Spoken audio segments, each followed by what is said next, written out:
This is the opening scene from Scream, and this is the opening scene from Scream 2. They're supposed to look almost identical. They're both showing the murder of the same character, but when you put them next to each other, the original stab looks way more realistic because of the way they use this. Horror movie props are carefully designed to make you think they're real, thanks to a little movie magic.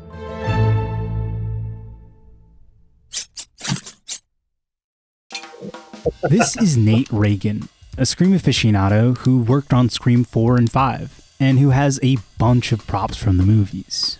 This is a hero knife from Scream 2, Ghostface costume from Scream 3, hero knives for Scream 3. This is an actual buck knife. For the original Scream, they literally just took an actual buck knife and they dulled it down. Like they rounded off the tip and they dulled it. Centuries ago, dulled knives and swords and daggers were used in stage duels, and that translated pretty seamlessly to early adventure films, and later to films with violent killers. Dulled knives work really well on screen for hero shots, or close-ups that sell that the knife is real. But a dulled knife is still incredibly dangerous, and safety is paramount on film sets. There are tons of rules for using items as innocuous as fog machines or makeup, all the way to the most dangerous pyrotechnics. To avoid accidents, filmmakers often use a variety of prop knives for different shots, then stitch them together into one scene. The plastic ones were what they would use if it was ever like pointed in someone's face. Anywhere near an actor's face, it would either be rubber or plastic. When the killer's like running, he's probably holding one of the rubber knives just in case, he falls on it. Then of course you would have like the retractable hitting the person. And then when they pull the retractable out, that's another shot. And then it would go back to the real knife in the hand with blood on it. In a video about the making of Screams 1 through 3, the founder of KNB EFX Group, a special effects company, had this to say about his work. This wasn't a monster movie and it didn't have a ton of effects in it. We had a few the old-fashioned gore gags with the collapsible knives. With practical effects, less is sometimes more. The reason this shot in Scream 2 looks fake is because they showcased the wobble of an imperfect retractable stab. Whereas in the original, you can tell the glove is completely hiding that awkward, kind of wonky looking handle. The thing with a retractable knife is it's easy for the blade to bind up, and if the blade binds up, then all of a sudden you're stabbing them for real. There's horror stories of some. There was a theater, and then they had retractable knives when he got hit just below the pad, so it actually punctured his lung while he was out on stage. Eric Hart is a prop maker and stage props professor at North Carolina University. There's a lot of things we do. We could do pyrotechnics, we could hang actors, we could do all sorts of stuff, and we can make it safe, but you can't make a retractable knife safe. To avoid these risks, filmmakers might use digital replacements. In this VFX breakdown from Zombieland 2, Emma Stone is holding just the hilt of a knife. The blade and the blood were both added in post. But CG blood isn't always going to serve the purpose. Sometimes you need the real fake thing. With a blood knife, you usually have a little container of blood. If you can hide it inside the handle. And then you just have some kind of tube running down the blade. And you put that on the side that the audience doesn't see it, kind of tape it in place. And then as you drag the knife across whatever you're cutting, you kind of squeeze the tube and you time it so that the blood starts coming out. And then it looks like the knife is actually cutting into the skin. It's a simple solution, but in order for it to look real, it all depends on the blood. In the black and white era of Hollywood, Hershey's chocolate syrup was a frequent blood stand-in, most famously used in Alfred Hitchcock's Psycho. The effect is convincing, but color film needed better fake blood. In early films, blood often looked too thin or too bright, like this scene from the 1958 version of Dracula. When you look at blood, it's not pure red. You need a little bit of something else in. By the 70s and 80s, films like Evil Dead and Carrie were using a type of blood called Kensington Gore. It was made by a British pharmacist and named after a street of the same name in London. The recipe included water, food coloring, and the game-changing factor, corn syrup, which added thickness. When it's dripping off of you, when it's flowing the way blood does. It's not dripping like red water. Dick Smith, one of the godfathers of film makeup, took this recipe one step further.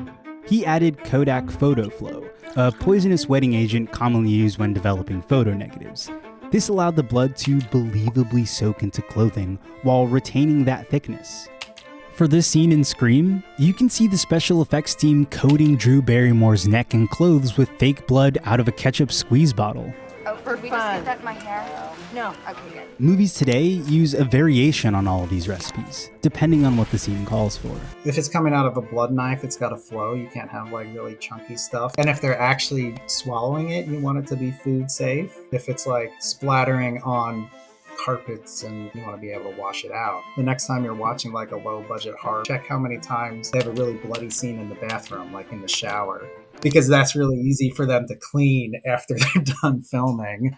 But in situations where the blood has to be more explosive, filmmakers turn to another prop. Squibs are tiny explosives often used for gunshot scenes. Before squibs, filmmakers relied on acting to sell bullet hits. This climactic death from the film High Noon is a good example of how that doesn't always look right. Here, Roger George Special Effects is demonstrating how their hit kit squibs work. Prop masters attach a small explosive to a container filled with fake blood, then attach it to the actor, usually with something protective underneath. A licensed pyrotechnician will detonate it at the right time, and the blood will seem to explode out of you.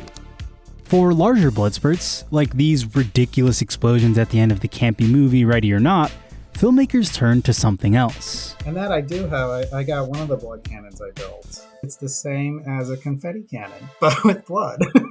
For the bigger squirts, like this one in The Babysitter, films will often use air pressure to spray blood continuously. If it's hitting an artery, then it would be like pulsating out. So you have somebody like just off camera who's able to sort of work the pump and the pressure.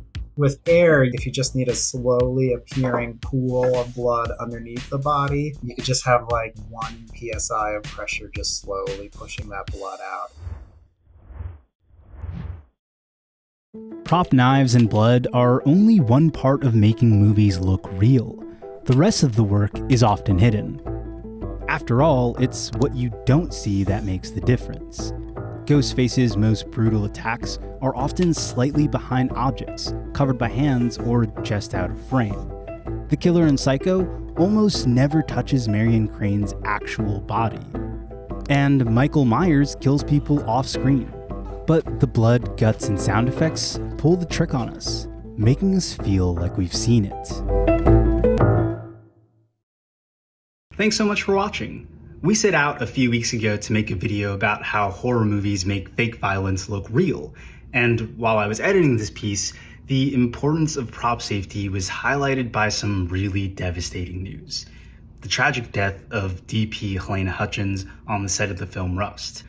When watching movies, it can be really easy to forget how high the stakes are for the people involved. While prop accidents are uncommon, they do happen. A similar incident happened in 1993 on the set of the film The Crow. We don't talk about firearm props in the piece, but the LA Times has a really thorough explainer on how prop guns work, which provides some clarity about how a blank cartridge might have ended up propelling projectiles on the set of The Crow. The topic can get really deep, so if you're interested in reading more, we'll leave some links in the description below.